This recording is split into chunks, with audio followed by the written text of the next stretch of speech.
ಕರ್ನಾಟಕ ಆಂಧ್ರ ನಡುವೆ ಏರೋಸ್ಪೇಸ್ ಸಮರ ಈಗ ಮತ್ತೆ ಮುನ್ನೆಲೆಗೆ ಬಂದಿದೆ. ಏರೋಸ್ಪೇಸ್ ಉದ್ಯಮಗಳಿಗೆ ಆಂಧ್ರ ರೆಡ್ ಕಾರ್ಪೆಟ್ ವಿಚಾರ. ಕರ್ನಾಟಕ ಆಂಧ್ರ ನಡುವೆ ಏರೋಸ್ಪೇಸ್ ಸಮರ. ಏರೋಸ್ಪೇಸ್ ಉದ್ಯಮಗಳಿಗೆ ಆಂಧ್ರ ರೆಡ್ ಕಾರ್ಪೆಟ್ ವಿಚಾರ. ಆಂಧ್ರ ಮಂತ್ರಿ ನಾರಾ ಲೋಕೇಶ್ಗೆ ಎಂಬಿ ಪಾಟೀಲ್ ಠಕ್ಕರ್. ಕರ್ನಾಟಕ ಕೇವಲ ಭೂಮಿಯನ್ನ ಮಾತ್ರ ಒದಗಿಸಲ್ಲ, ಭಾರತದ ನಂಬರ್ 1 ಏರೋಸ್ಪೇಸ್ ಡಿಫೆನ್ಸ್ ಇಕೋಸಿಸ್ಟಮ್ ಒದಗಿಸುತ್ತೆ. ದೇಶದ ಶಕ್ತಿಯುತ ಏರೋಸ್ಪೇಸ್ ನೆಲೆಯನ್ನ ಕರ್ನಾಟಕದಲ್ಲಿ ನಿರ್ಮಿಸಿದ್ದೇವೆ. ದೇಶದ ಏರೋಸ್ಪೇಸ್ ಉತ್ಪಾದನೆಯಲ್ಲಿ ರಾಜ್ಯದ ಪಾಲು 65.60%. ಜಗತ್ತಿನ ಲೆಕ್ಕಕ್ಕೆ ತಗೊಂಡ್ರೆ ಕರ್ನಾಟಕ 3ನೇ ಸ್ಥಾನದಲ್ಲಿದೆ. ಕರ್ನಾಟಕ ಎಂಬುದು ಕೇವಲ ಭೂಮಿಯಲ್ಲ, ಇದು ಪ್ರತಿಭೆಯ ತಾಣ. ನಮಗೆ ಯಾವಾಗ ಏನು ಮಾಡಬೇಕು ಎಂಬುದು ನಮಗೆ ಗೊತ್ತು. ನಾರಾ ಲೋಕೇಶ್ ಅವರ ಆಹ್ವಾನಕ್ಕೆ ರಾಜ್ಯ ಬಿಟ್ಟು ಯಾರೂ ಹೋಗುವುದಿಲ್ಲ. ಭೂಮಿಯಷ್ಟೇ ಅಲ್ಲ, ನೀರು ಕೂಡ ಬೇಕಾದಷ್ಟು ಸೌಲಭ್ಯವನ್ನು ನೀಡಿದ್ದೇವೆ. ಒಂದು ಇಂಡಸ್ಟ್ರಿಗೆ ಅವರು ಕೇಳಿದಲ್ಲಿ ಭೂಮಿ ಕೊಡ್ತೇವೆ. ಕರ್ನಾಟಕ $1 ಟ್ರಿಲಿಯನ್ ಆರ್ಥಿಕ ವ್ಯವಸ್ಥೆ ಹೊಂದುವ ಮೊದಲ ರಾಜ್ಯ ಆಗಲಿದೆ. ಕೇವಲ ಏರೋಸ್ಪೇಸ್ ಅಷ್ಟೇ ಅಲ್ಲ, ಅನೇಕ ಹೊಸ ಉದ್ದಿಮೆಗಳು ರಾಜ್ಯಕ್ಕೆ ಬರ್ತಾ ಇದೆ. ಉದ್ದಿಮೆಗಳಿಗೆ ಅಗತ್ಯ ಭೂಮಿ ವಾತಾವರಣವನ್ನು ಕಲ್ಪಿಸಲು ನಾವು ಬದ್ಧ. ಆಂಧ್ರ ಪ್ರದೇಶಕ್ಕೆ ಒಳ್ಳೆಯದಾಗಲಿ, ಸಚಿವ ಎಂಬಿ ಪಾಟೀಲ್ ಟ್ವೀಟ್ ಮಾಡಿದ್ದಾರೆ. ಬೆಂಗಳೂರು ಹತ್ತಿರವೇ 8,000 ಎಕರೆ ರೆಡಿ ಇದೆ ಎಂದಿದ್ದ ನಾರಾ ಲೋಕೇಶ್, ದೇವನಹಳ್ಳಿ ಭೂಸ್ವಾಧೀನ ಅಧಿಸೂಚನೆ ರದ್ದಾಗುತ್ತಲೇ ಆಫರ್ ಕೊಟ್ಟಿದ್ದ ಆಂಧ್ರ. ಕರ್ನಾಟಕ ಆಂಧ್ರ ನಡುವೆ ಏರೋಸ್ಪೇಸ್ ಸಮರ.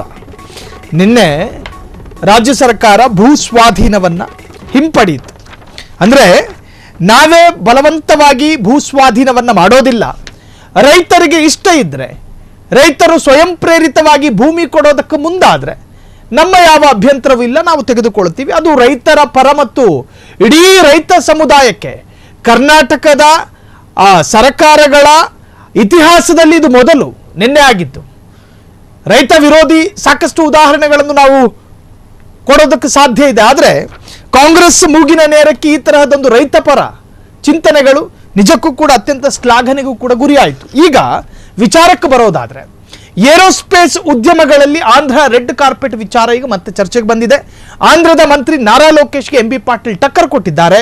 ಕರ್ನಾಟಕ ಕೇವಲ ಭೂಮಿಯನ್ನ ಮಾತ್ರ ಒದಗಿಸಲ್ಲ, ಭಾರತದ ನಂಬರ್ 1 ಏರೋಸ್ಪೇಸ್ ಡಿಫೆನ್ಸ್ ಇಕೋಸಿಸ್ಟಮ್ ಅನ್ನು ಒದಗಿಸುತ್ತೆ. ನೋಡಿ, ಭಾರತದಲ್ಲಿ ಏರೋಸ್ಪೇಸ್ಗೆ ಸಂಬಂಧಪಟ್ಟ ಹಾಗೆ ನಮ್ಮಲ್ಲೂ ಕೂಡ ಒಂದಷ್ಟು ಅದಕ್ಕೆ ಕೊಡುಗೆಯನ್ನು ಕೊಟ್ಟಿರ್ತಕ್ಕಂತಹದ್ದು. ಸೊ ದೇಶದ ಶಕ್ತಿಯುತ ಏರೋಸ್ಪೇಸ್ ನೆಲೆಯನ್ನು ಕರ್ನಾಟಕದಲ್ಲಿ ನಿರ್ಮಿಸಿದ್ದೇವೆ.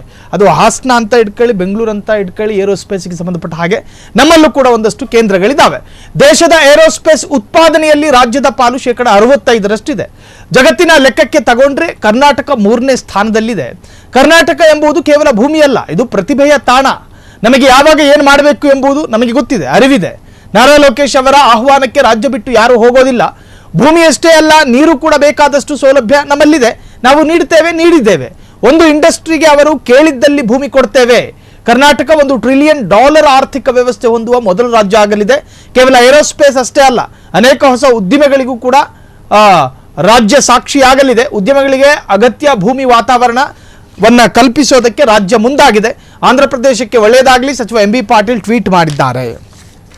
ಎಂಬಿ ಪಾಟೀಲ್ ಟ್ವೀಟ್ ಮಾಡಿರ್ತಕ್ಕಂಥದ್ದು. ಬೆಂಗಳೂರು ಹತ್ತಿರನೇ ಕೇವಲ ಸರಿಸುಮಾರು 8,000 ಎಕರೆ ಇದೆ. ಬೇಕಾದರೆ ಅಗತ್ಯ ಇದ್ದರೆ ಅದನ್ನು ಕೂಡ ಕೊಡ್ತೀವಿ ಎನ್ನುವಂಥ ಅರ್ಥದಲ್ಲಿ ಎಂಬಿ ಪಾಟೀಲ್ ಟಕ್ಕರ್ ಕೊಟ್ಟಿದ್ದಾರೆ ಆಂಧ್ರದ ವ್ಯಕ್ತಿಗೆ. ಕ್ಷಣ ಕ್ಷಣದ ಸುದ್ದಿಗಳಿಗಾಗಿ ಫ್ರೀಡಂ ಟಿವಿ ಸಬ್ಸ್ಕ್ರೈಬ್ ಮಾಡಿ, ಲೈಕ್ ಮಾಡಿ ಹಾಗೂ ಫಾಲೋ ಮಾಡಿ. ಹೊಸ ಸುದ್ದಿಗಳ ನೋಟಿಫಿಕೇಶನ್ಗಾಗಿ ಬೆಲ್ ಐಕಾನ್ ಮೇಲೆ ಕ್ಲಿಕ್ ಮಾಡಿ.